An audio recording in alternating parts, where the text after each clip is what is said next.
Hello everyone, আশা করি তোমরা খুব ভালো আছো। লাইভ স্লেশনে তোমাদের অনেক অনেক স্বাগত। আজ বুধবার সারাটা দিন কী করছি না করছি সবটাই তোমাদের সাথে শেয়ার করতে থাকবো, তো পুরো ভিডিওটা দেখতে থাকো। এদিকে বোজোর স্কুল রয়েছে, তাই সকালবেলা উঠে যে বোজোর খাবার রেডি করছি, তার সাথে টিফিন রেডি হচ্ছে। একটা রুটি খাইয়ে পাঠাবো, তাই রুটিটা করে নিচ্ছি, তারপরে এগ রোল করে নেবো। এগ রোলটা টিফিনে পাঠাবো। আজকে সকালবেলা উঠে জানো তো কাজগুলো সব ওলটপালট হয়ে গেছে। মানে উঠেছি ঠিক টাইমে, কিন্তু একটু যেন ওলটপালট হয়ে গেছে কাজগুলো। উঠেই আজ প্রতিদিন কী করি, টিফিনটা রেডি করি। তো আজকে কিন্তু বোজোর বাবা সবাই উঠে গেছে, বোজোর ফ্রেশ হওয়াও হয়ে গেছে। তারপরে আমি আসলাম টিফিন রেডি করতে। কাজগুলো সব যেন কেমন হয়ে গেছে সকালবেলা, আর এই ওলটপালট হয়ে গেলে পরে তখনই ব্যাস সব কাজই যেন পরপর মানে গন্ডগোল হতে শুরু করে দেয়। তাই জন্য টাইমের কাজ টাইমে হলে পরে নিশ্চিন্ত থাকি। আর যখনই মানে একটা কাজ কোনো রকম উল্টোপাল্টা হলে পারে, তখন ব্যাস পরপর সব কাজগুলো হতে থাকে, মাথায় তো টেনশন ঘুরতে থাকে। ব্যাস এটা হয়ে গেল, এবার কাজগুলো আমি কী করে কমপ্লিট করবো সময়ের মধ্যে, এই করে আরও গন্ডগোল হয়ে যায়। যাই হোক, দেখো সময়ের মধ্যে হয়েছে, অনেকটা দেরি হয়ে গেছে। টিফিনটা রেডি করে তারপরে ওকে তাড়াতাড়ি করে খাইয়ে নিলাম। আজকে আর বেচারা শোয়ার টাইম পাইনি, নয় খাওয়া দাওয়া করে একটুখানি শুয়ে মানে ওর বাবার সাথে একটু হুড়োহুড়ি করে খেলাধুলা করে তারপরে যেত, সেইগুলোর টাইম আর আজ পাইনি। তো ওদিকে স্কুলে চলে গেল। চলো এবার আমি ঘরের কাজগুলো সেরে ফেলি। কয়েকদিন ধরে গরমটা অতিরিক্ত পড়েছিল, কাজ করতে এত কষ্ট হচ্ছিল মানে বলার বাইরে। আর এই দুদিন ধরে ওয়েদারটা পুরোপুরি চেঞ্জ হয়ে গেছে, তো বেশ ভালোই লাগছে কাজ করতে, কোনো রকম অসুবিধা হচ্ছে না। ছিটেফোঁটা বৃষ্টি হচ্ছে সারাদিন ধরে, তো হওয়ার কথা তা সেইভাবে হচ্ছে না। তবে ওয়েদারটা ঠান্ডা হয়ে গেছে আগের তুলনায়, মানে খুব একটা যে কষ্ট হচ্ছিল সেটা আর এখন হচ্ছে না। এখন কিন্তু বৃষ্টি হচ্ছে না, তবে ওয়েদারটা কিছুক্ষণ বাদে বাদেই চেঞ্জ হচ্ছে, একটু পরিষ্কার হচ্ছে, আবারও মেঘলা করছে, মানে মেঘলা করেই রয়েছে বেসিক্যালি। তো যখন তখন কিন্তু বৃষ্টি হতে পারে। যাক, একটুখানি রেহাই পাওয়া গেছে ওই যে কষ্টকর গরমটা ছিল তার থেকে। চলো ঘরের কাজগুলো করে নিয়ে, সব সকালে যেসব কাজ থাকে, ঘর পরিষ্কার করা, তারপরে জামা কাপড় কাচা, সেসব সব করে এখন একটুখানি ঘরটাকে মানে জিনিসগুলো একটু ক্লিন করে নিচ্ছি। সব একটু মুছে টুছে নিলে পরে বেশ ভালো লাগে দেখতে, বলো।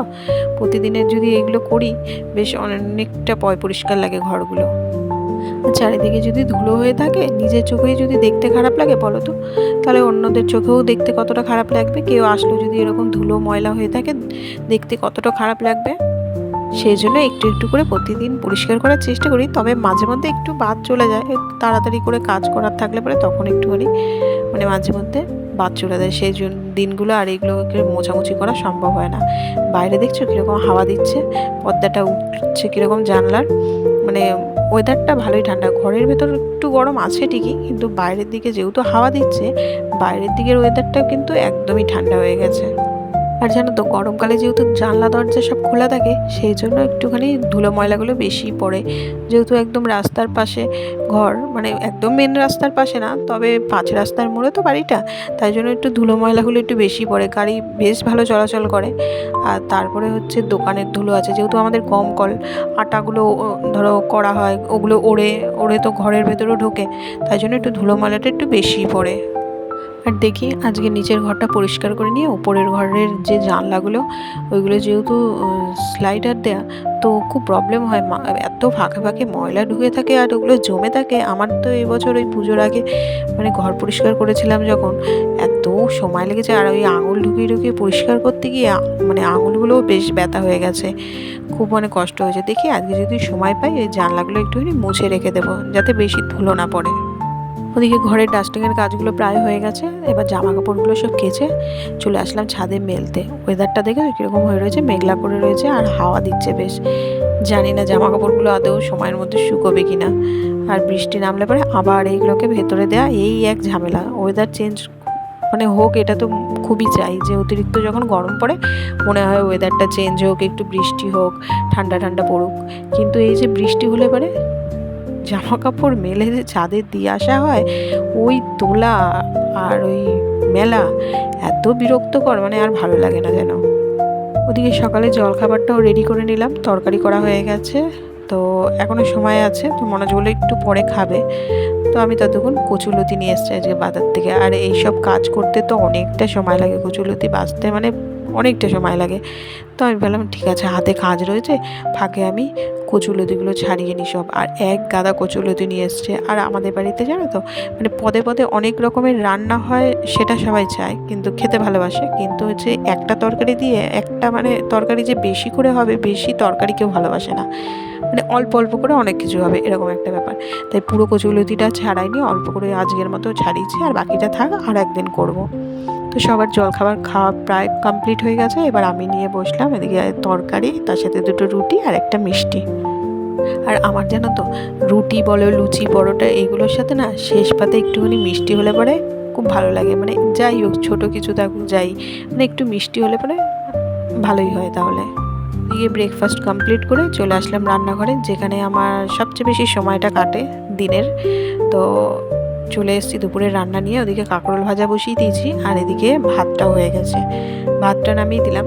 আর আজকে নিয়ে এসছে হচ্ছে বাজার থেকে আর মাছ। মানে ও যদি বাজারে যায় সপ্তাহে একদিন হলেও আর মাছ নিয়ে আসবে, এত কি ভালোবাসে কে জানে। আমার আবার খুব একটা নয়, মানে ওই খেয়ে নিলাম এরকম একটা ব্যাপার, কিন্তু খুব একটা। মনোজ আবার আর মাছ খেতে খুব ভালোবাসে, মানে মাঝে মধ্যেই ও নিয়ে আসবে এরকম একটা ব্যাপার। তো ওদিকে কচুলতিটা বসিয়ে দিয়েছি, আর এদিকে আমড়ার চাটনি করছি। তো আমের চাটনি আগের দিন শেষ হয়েছে, একেবারেই করে রেখেছিলাম। তো এই চাটনিটাও যা করে রেখেছি এটাও প্রায় 2 দিন মতন হয়ে যাবে। তো ওদিকে দেখো কচুলতিও হয়ে গেছে, আর এদিকে আর মাছের ঝালটাও বসিয়ে দিয়েছি, প্রায় হয়ে গেছে। এটাও এই যে নামিয়ে নিলাম, একটু গরম মশলা আর ধনেপাতা দিয়ে নামিয়ে নিয়েছি। দেখতে দেখো মানে দারুণ হয়েছে, কিন্তু অনেকটা মনে হচ্ছে চিকেন মানে মাংসের মতনই লাগছে পুরো। এখন আবার ফিরে আসলাম সন্ধেবেলা। তো এখন বাড়িতে মা এসছে, তারপরে কুটু এসেছে মানে ভাইয়ের ছেলে। তো মা যখন আসে তখন নাতিকে সাথে করেই নিয়ে আসে। সেও বেশ দাদাকে পায়, অনেক দিন পর পর দাদার সাথে খেলা হুড়োহুড়ি এসব করতে থাকে। তো আজকে মা এসেছে হচ্ছে পুজোর জামা কাপড় দিতে, পুজোর আগে। আর দেখো না কি দুষ্টুমি করছে দুজনে মিলে। তো এখন দুজনকে চাউমিন দিয়েছি, দুজনে মিলে এই যে বসে এখন খাচ্ছে। আর ওদিকে বিকেলে পড়ানো ছিল, তো পড়ানো হয়ে গেছে, ভালোই হয়েছে। মা একটু দেরি করেই এসছে, তো তারপরে ওদেরকে ছেড়ে দিলাম, দিয়ে এখন এই মায়ের সাথে কথা বলছি। তারপরে এই দুটো খেলা করছে, কি করছে হুড়োহুড়ি সেগুলো দেখছি, ওই আর কি। মা যখন এলো তখন বৃষ্টি পড়ছিল না, কিন্তু তার কিছুক্ষণ পর থেকে ব্যাস ঝমঝমিয়ে আবারও বৃষ্টি নেমেছে জানো। তো বৃষ্টির মধ্যে একটা টোটো ঠিক করে পাঠিয়ে দেওয়া হলো ওদের, তো চলে গেছে। আর এই দেখো মা জামা কাপড় দিতে এসেছিলো বললাম। তো এই শাড়িটা মায়ের তরফ থেকে আমাকে কিনে দিয়েছে, তারপরে ভাইয়ের বউকে কিনে দিয়েছে, মানে পুজো দেওয়ার জন্য, অষ্টমী বা ষষ্ঠী পুজো এসব দেওয়ার জন্য। কিন্তু অ্যাকচুয়ালি শাড়ি বা আমাকে শাড়ি আর মনোজকে জামা কাপড় এগুলো কিনে দেয় না, টাকা ধরে দেয় বাবা। তো আমরা আমাদের পছন্দ মতো কিনে নিই, কিন্তু শ্বশুর শাশুড়িরটা কিনে দেয় আর হচ্ছে বোজোরটা কিনে দেয়। তো এই শাড়িটা মায়ের তরফ থেকে দিয়েছে, মানে বাবার তরফ থেকে না, এটা মায়ের তরফ থেকে। তাই ভাবলাম যে দিয়ে গেছে আজকে, তোমাদের সাথে একটু শেয়ার করি। আর শাশুড়ি মা শ্বশুরমশাইয়েরটা শাশুড়ি মায়ের হাতেই দিয়ে এসছে মা, তো এটা ওনাদের কাছে রয়েছে, তাই আর ওটা শেয়ার করতে পারলাম না। তো বোঝোরটা অন্য কোনো সময় তোমাদের সাথে শেয়ার করবো, বোঝো কি পেয়েছে মামা বাড়ি থেকে, দাদুর কাছ থেকে, মামার কাছ থেকে।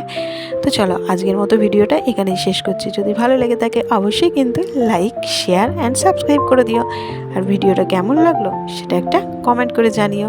তো আবারও ফিরে আসছি নতুন কোনো ব্লগের সঙ্গে, ততক্ষণের জন্য টাটা, বাই বাই।